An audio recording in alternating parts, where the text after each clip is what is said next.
bersama guru penggerak, menebar manfaat bagi pendidikan merdeka. Lekas bergerak dalam pendidikan penggerak, ciptakan generasi unggul penopang bangsa. Mari bergerak, lekas bergerak, dan selalu menggerakkan. Mari bergerak, lekas bergerak, dan selalu menggerakkan. Mari bergerak bersama guru penggerak, menebar manfaat bagi pendidikan merdeka. Assalamualaikum warahmatullahi wabarakatuh. Perkenalkan, nama saya Julia Ristanti SPD, calon guru penggerak angkatan 11 Kota Palembang dari SD Negeri 178 Kota Palembang. Baik, pada video kali ini saya akan mewawancarai Kepala Sekolah SD Negeri 178 Palembang, tempat saya bertugas, yaitu dengan Ibu Fatma MPD, di mana sekolah kami ini merupakan sekolah penggerak angkatan kedua di Kota Palembang.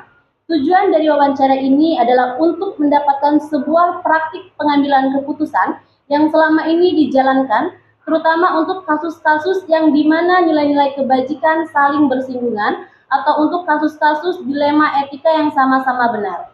Dan video kali ini juga merupakan tugas demonstrasi modul 3.1 pengambilan keputusan berbasis nilai-nilai kebajikan sebagai pemimpin.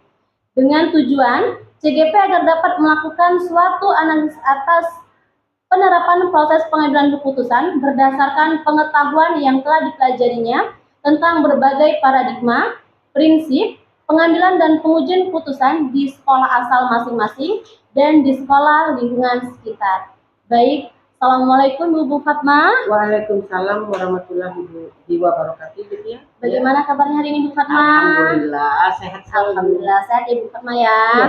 Ya Bu Fatma, izin waktunya sebentar. Jadi juga di sini izin mewawancarai Bu Fatma terkait modul 3.1 di mana pengambilan keputusan berbasis nilai-nilai kebajikan sebagai pemimpin. Izin Bu Fatma, nanti ada beberapa pertanyaan yang akan Ibu Julia ajukan. Bu Fatma ya, kita mulai Bu Fatma ya. Baik, pertanyaan yang pertama itu ketika Ibu Fatma menjadi pemimpin di SD Negeri 178 sejak tahun 2017 ya Bu ya? Oke, sampai sekarang bagaimana Ibu dapat mengidentifikasi kasus-kasus yang merupakan dilema etika atau bujukan moral? Baik Bu Tia, Assalamualaikum warahmatullahi wabarakatuh. Sehubungan dengan pertanyaan Ibu Tia bahwa bagaimana mengidentifikasi dilema etika di sekolahan, sebagai pemimpin di satuan pendidikan yang memiliki guru sejumlah 20 orang, tentu pasti ada beragam macam masalah. Karena sebagai seorang manusia, bahwa kita yang kita lakukan adalah maksimal mungkin. Bagaimana cara mengidentifikasi? Kita mengenali dulu. Pertama, kita ada kesepakatan sekolah, kesepakatan antara kita bersama-sama dengan guru.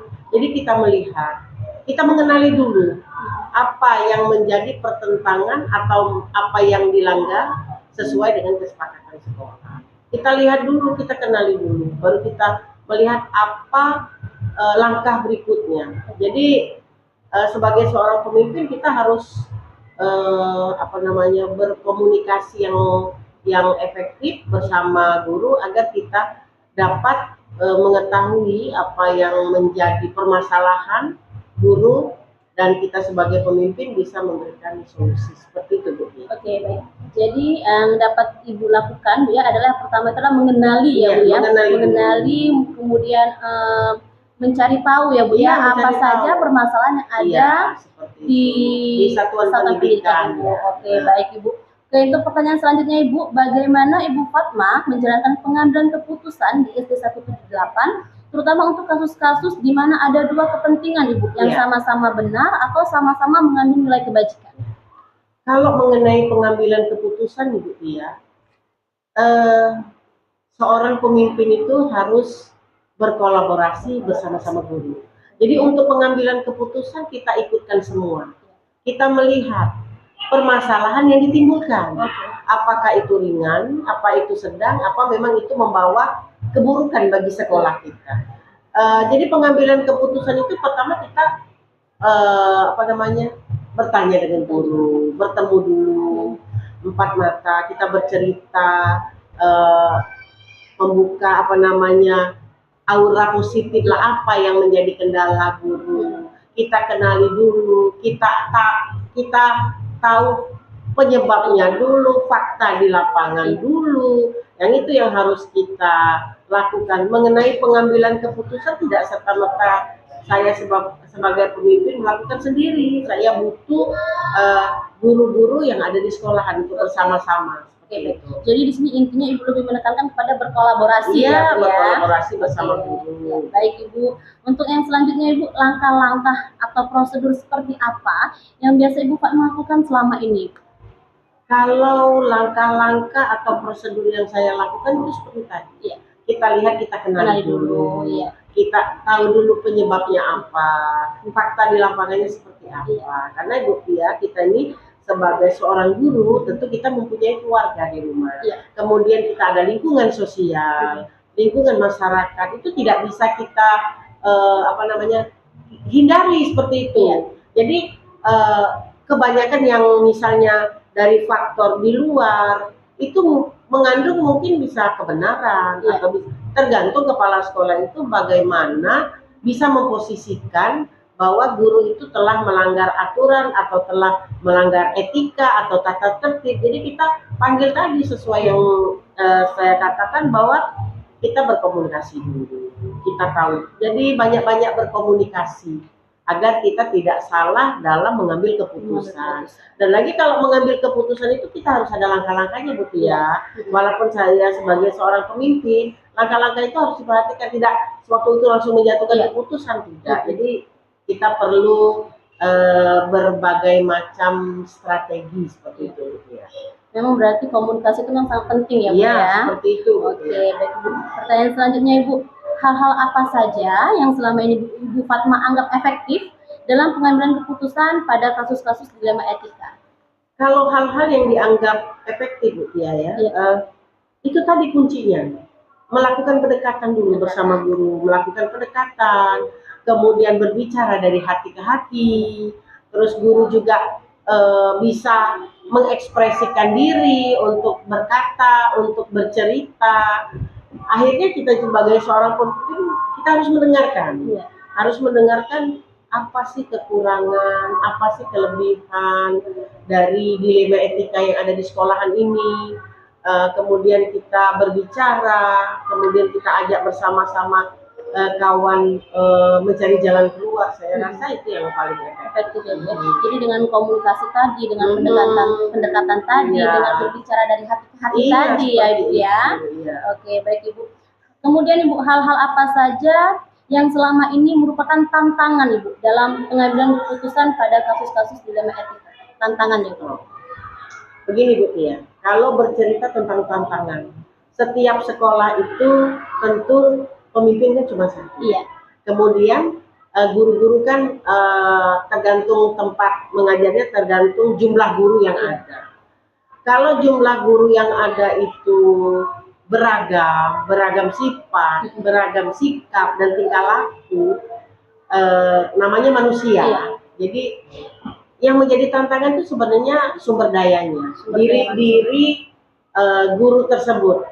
Karena begini, kita sebagai seorang pemimpin itu hanya bisa memotivasi, hanya bisa untuk bercerita menjadi yang lebih baik lagi. Semua tergantung keadaan guru tersebut. Itu tantangan yang sangat luar biasa kalau sudah menyangkut dengan hati. Iya. Jadi sebagai seorang pemimpin kita harus mencontohkan tindakan. Seperti itu yang saya lakukan. Tindakan, jadi sebagai seorang pemimpin itu harus menjadi contoh, menjadi tauladan. Walaupun mereka bilang bahwa kita kurang sempurna, tapi setidaknya kita mempunyai cara yang maksimal. Apa yang ada di dalam diri kita, kemudian tindakan ya kita lakukan. Selagi apa yang kita lakukan itu menurut logika kita benar dan tidak tidak mendiskreditkan satu sama lain. Jadi di sini intinya Bu, kalau Julia tangkap nih Bu ya, tantangan Ibu adalah sumber daya manusianya ya, yang mungkin memiliki berbagai macam karakternya Bu, seperti itu. Oke, selanjutnya Ibu, apakah Ibu Fatma memiliki sebuah jadwal tertentu dalam sebuah penyelesaian kasus dilema etika? Atau Ibu Fatma menyelesaikan kasus itu langsung di tempat, atau memiliki sebuah jadwal untuk menyelesaikannya, Bu? Misalkan nih berbentuk prosedur atau seperti apa Ibu yang Ibu jalankan? Kalau Ibu Tia menanyakan itu strategi ya, Iya. berarti cara. Cara. Artinya bahwa Jadwalnya. dilema etika yang terjadi di sekolahan ini mungkin bisa terbagi ringan, Iya. kemudian sedang, kemudian mungkin ada yang berat. Tapi setidaknya kalau dia berbentuk ringan ya kita harus bertatap muka langsung seketika kejadian. Kemudian ada yang bisa kita jadwalkan, mungkin yang sedang secara khusus mungkin kita jadwalkan seminggu sekali, ataupun kita kan ada rapat rutin bulanan. Jadi di rapat rutin bulanan itu kita bisa berbagi cerita, berbagi kritik, berbagi saran untuk kemajuan peningkatan kualitas di sekolahan kita. Karena kenapa Bu Tia, dilema etika yang terjadi di sekolah ini akan mempengaruhi seluruh aktivitas sekolah. Bagaimana caranya? Ya itu tadi, mungkin di dalam pertemuan kita bisa secara khusus, bisa dijadwalkan sebulan sekali, bisa dijadwalkan seminggu atau sekeperluan kita. Jadi di sini yang bisa saya berikan jawaban bahwa yang saya lakukan adalah pertemuan seketika, berbicara empat mata, kemudian mengajak guru bersama-sama untuk menyelesaikan masalah, kemudian bisa berkumpulnya sebulan satu kali untuk berbagi. Insya Allah nanti kalau ada kejadian dilema etika seperti itu di sekolahan, kalau semua guru turut membantu kan pasti ada solusinya. Itu Bu. Oke, jadi intinya di sini ya Bu ya, tergantung dengan permasalahannya mungkin Bu ya. Misalkan permasalahannya urgent ya Bu ya, mungkin jadi harus langsung diselesaikan di tempat seperti itu Bu ya. Tapi kalau misalkan masalahnya ringan seperti kata Ibu tadi, masih bisa kita jadwalkan untuk menyelesaikannya ya Bu ya. Oke, baik Ibu. Kemudian pertanyaan selanjutnya Ibu, adakah seseorang Ibu atau faktor-faktor apa yang selama ini mempermudah atau membantu Ibu Fatma dalam pengambilan keputusan dalam kasus-kasus dilema etika? Kalau faktor yang ada untuk membantu itu seseorang itu tidak ada ya. Tapi yang membantu itu seluruh sumber daya manusia yang ada di sekolah. Jadi pendapat mereka, saran, kritik itu sangat diperlukan. Karena untuk mengambil keputusan sendiri, karena ini menyangkut layak ramai, artinya bahwa kita ada di satuan pendidikan, kita tidak bisa berdiri sendiri. Kita perlu orang-orang atau perlu guru di satuan pendidikan ini agar kita bisa mendapatkan solusi yang paling baik. Jadi untuk seseorang itu saya rasa untuk sampai saat ini belum ada. Tapi yang saya lakukan di sini adalah bahwa satu guru itu mempunyai kesulitan, semua guru harus membantu. Karena kalian di sini yang mengajar itu ya tentu butuh kawan-kawan yang ada di sini seperti itu. Kembali lagi ke kolaborasi tadi ya Bu ya, hubungannya Bu ya. Oke, baik Ibu. Dari semua yang telah Ibu sampaikan tadi Ibu, dari poin 1 sampai 7 ya Bu ya, pembelajaran apa yang dapat Ibu petik Bu dari pengalaman Ibu mengambil keputusan dilema etika? Pembelajaran yang dipetik dalam pembelajaran dilema etika adanya hubungan yang harmonis sesama guru. Jadi setiap guru itu berhak untuk mengemukakan pendapat, saran, kritik, pembelajarannya. Jadi hubungan kita satu orang yang bermasalah, dilema etika, kita semua harus berkolaborasi bersama-sama. Karena peningkatan kualitas itu kan ditentukan oleh semua yang ada di satuan pendidikan. Jadi pembelajaran itu banyak Bu Tia, hubungan harmonis, kemudian kita bisa mengerti kesulitan orang lain, dan kita bisa di posisi seandainya kita seperti orang lain, seperti itu. Luar biasa sekali Ibu wawancara kita hari ini Ibu. Jadi intinya di sini adalah yang pertama itu harus saling berkolaborasi Ibu ya, kemudian komunikasi Ibu ya, efektif Bu ya, kemudian menciptakan hubungan yang harmonis. Masya Allah luar biasa sekali Ibu Fatma. Terima kasih Ibu Fatma atas waktunya. Julia doakan semoga Ibu Fatma selalu sehat. Terima kasih Ibu Fatma untuk waktunya. Diakhiri, wabillahi taufiq wal hidayah. Wassalamualaikum warahmatullahi wabarakatuh. Waalaikumsalam warahmatullahi wabarakatuh.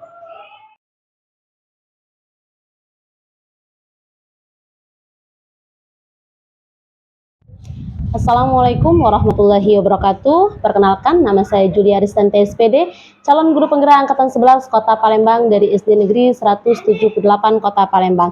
Baik, pada video kali ini saya akan mewawancarai Kepala Sekolah SD Negeri 181 Palembang, yaitu Ibu Lindawati MPD. Selamat pagi, Ibu Linda. Selamat pagi.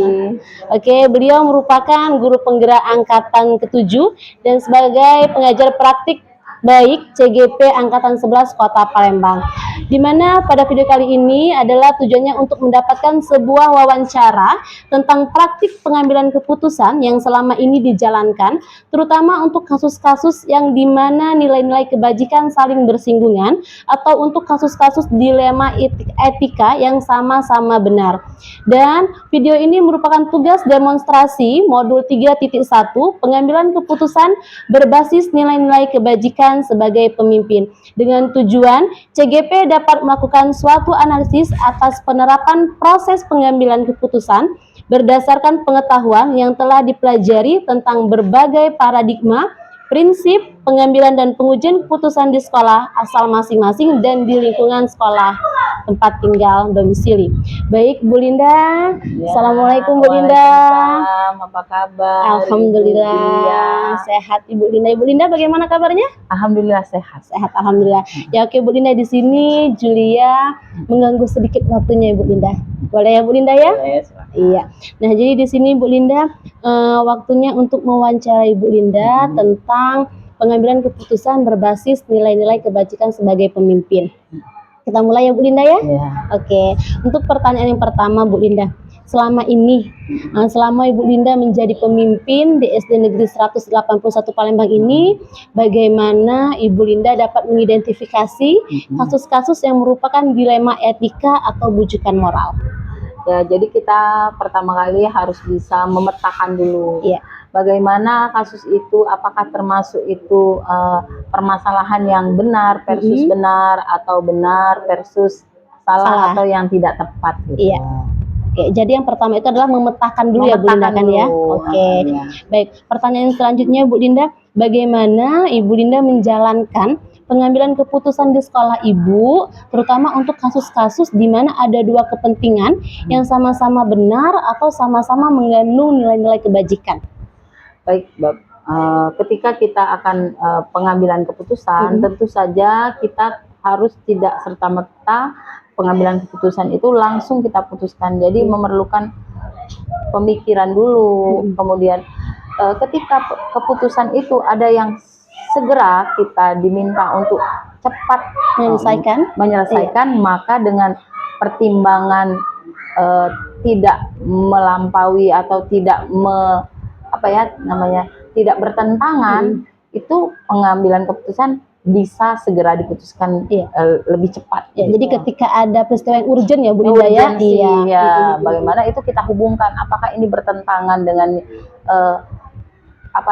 aturan atau tanggung jawab atau resiko, itu perlu kita pertimbangkan. Oke, baik. Selanjutnya, Bu Linda, langkah-langkah atau prosedur seperti apa yang biasa Ibu Linda lakukan selama ini? Langkah-langkahnya, Bu Linda.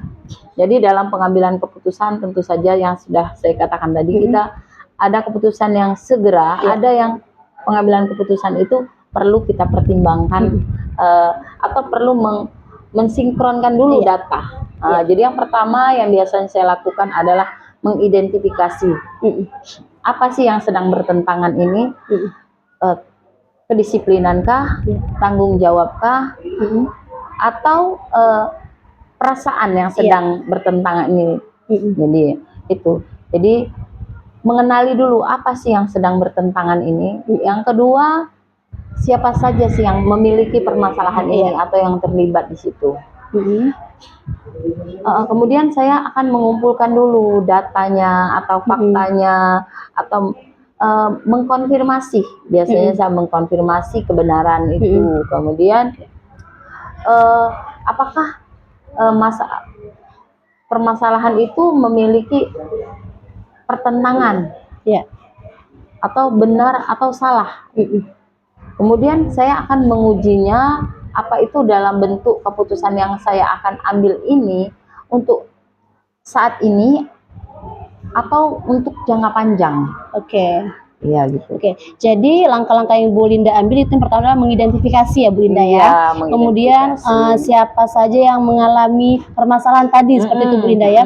Dan mungkin yang ketiga adalah mengumpulkan ya atau mengkonfirmasi apa saja masalahnya, bagaimana cara mengatasinya, Iya, seperti benar. Bu Linda ya. Dan yang keempat itu adalah bertentangan atau tidak. Dan yang kelima adalah menguji permasalahan itu. Oke, baik Bu Linda. Oke, untuk yang selanjutnya Bu Linda, hal-hal apa saja yang selama ini Ibu Linda anggap efektif dalam pengambilan keputusan pada kasus-kasus dilema etika? Oke, jadi untuk pengambilan keputusan dilema etika ini benar versus benar. Iya, benar versus benar. Jadi menurut seseorang dia melakukannya itu adalah hal yang benar, dan yang satunya lagi juga merasa itu adalah benar juga. Tetapi bagaimana kita sebagai seorang pemimpin pembelajaran untuk memutuskan keadaan idealnya? Iya. Jadi kalau saya kembalikan ke idealnya, bagaimana kita sebagai tenaga pendidik itu bersikap ideal. Jadi letaknya kepada ideal, bukan lebih atau kurang, tetapi bagaimana kita menjadi insan tuh yang ideal gitu. Jadi, nah pengambilan keputusan itu biasanya saya melakukannya dengan coaching individu atau coaching kelompok. Ketika permasalahan itu individu versus kelompok, maka itu metodenya bisa saya lakukan individu lalu kelompok, atau bisa juga individu versus individu. Jadi saya melakukannya dengan coaching. Jadi nantinya saya harapkan tenaga pendidik atau siapapun yang berhubungan dengan sekolah ini yang memiliki hal-hal yang bertentangan itu menjadi dapat menemukan sendiri solusi untuk mengatasi pertentangan itu. Oke, jadi yang Ibu Linda anggap efektif itu yang pertama adalah ideal ya Bu Linda ya, idealnya. Kemudian selanjutnya adalah coaching ya, baik itu individu maupun nanti berkelompok nantinya. Oke, bagus. Oke, untuk selanjutnya Bu Linda, hal-hal apa saja nih yang selama ini merupakan tantangannya dalam mengambil keputusan pada kasus-kasus dilema etika? Tantangannya Bu Linda? Tantangannya yaitu ketika itu berhubungan dengan masalah pribadi ya. Nah, jadi ketika masalah pribadi berhubungan dengan kinerja. Nah, karena setiap kita individu memiliki permasalahan pribadi dan tanggung jawab kita sebagai pegawai. Nah, ini yang sering menjadi tantangan. Ketika seorang guru memiliki kewajiban untuk bertugas, tetapi dia juga memiliki tanggung jawab untuk mengurusi keluarga, misalnya anaknya sakit, keluarganya sakit, itu kan di sisi lain kita ada anak yang nantinya siswa kita yang misalnya yang jumlahnya 25 akan terbengkalai ya Bu Linda ya, tidak terhandle dengan baik. Nah, sementara yang satunya lagi mungkin sedang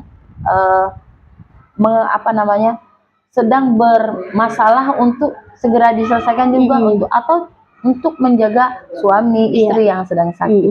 Nah, untuk mengatasi masalah ini tentu saja saya meminta kepada guru menanyakan bagaimana ya dengan siswanya yang di sekolah gitu mengatasinya. Ya Bu, nanti saya akan minta tolong kepada si A, si B untuk menghandle di kelas. Jadi bukan untuk sekedar melihat, tetapi benar-benar itu diberikan tanggung jawab. Itu biasanya saya seperti itu. Jadi di sini yang menjadi tantangan Bu Linda adalah ketika mungkin tenaga pendidik itu memiliki masalah pribadi yang berbenturan dengan tanggung jawabnya tadi sebagai guru tadi. Dan di situ mungkin jadi dilema yang Bu Linda ya, bagaimana cara mengatasi masalah ini tadi Bu Linda ya. Dan Bu Linda memberikan coaching berarti dengan si guru untuk mereka mendapatkan masalahnya tuh sendiri, menemukan sendiri Bu Linda ya. Sendiri. Oke, selanjutnya Bu Linda, apakah Ibu Linda memiliki sebuah jadwal tertentu dalam sebuah penyelesaian kasus dilema etika, atau Ibu Linda langsung menyelesaikan di tempat, atau memiliki sebuah jadwal untuk menyelesaikannya atau berbentuk prosedur, atau seperti apa yang Bu Linda jalankan? Tentu saja kita sebagai seorang pendidik ada budaya refleksi ya. Refleksi itu setelah melakukan kegiatan itu direfleksi. Nah, refleksinya dengan P4. Oke. Ya, P4 yang pertama adalah peristiwa, P yang kedua adalah perasaan, P yang ketiga ada pembelajaran, dan P keempat penerapan. Jadi itu yang saya ambil, yang saya gunakan untuk guru itu merefleksi dulu apa sih yang sudah, hal baik apa yang sudah dilakukan, hal baik apa yang perlu ditingkatkan. Gitu. Tapi tentu saja kembali ke permasalahan yang tadi mungkin Bu Linda ya, kalau misalkan urgent mungkin Bu Linda tidak mempunyai waktu lagi untuk menyelesaikan masalahnya mungkin Bu Linda ya, kalau permasalahan urgent. Tapi kalau urgent kita biasanya kalau urgent harus segera selesaikan. Jadi ketika ada permasalahan yang butuh penyelesaian harus tetap diselesaikan. Dan ketika itu misalnya membutuhkan data atau pemikiran dulu, kita harus mempersiapkan waktu. Kemudian jadwal tadi Bu Linda ya. Kalau masalahnya itu lebih kompleks dan saya lebih ragu untuk memutuskan, maka saya akan berkoordinasi dengan biasanya kepala sekolah yang senior seperti Bu Pat atau kalau Ibu Intan kalau di Kalidoni, atau lebihnya lagi kepada pengawas pembina kita Ibu Nurma. Berarti sharing ya Bu ya, sharing. Oke Bu, selanjutnya Bu, adakah Bu seseorang atau faktor-faktor apa yang selama ini mempermudah atau membantu Ibu Linda dalam mengambilkan keputusan dalam kasus-kasus dilema etika?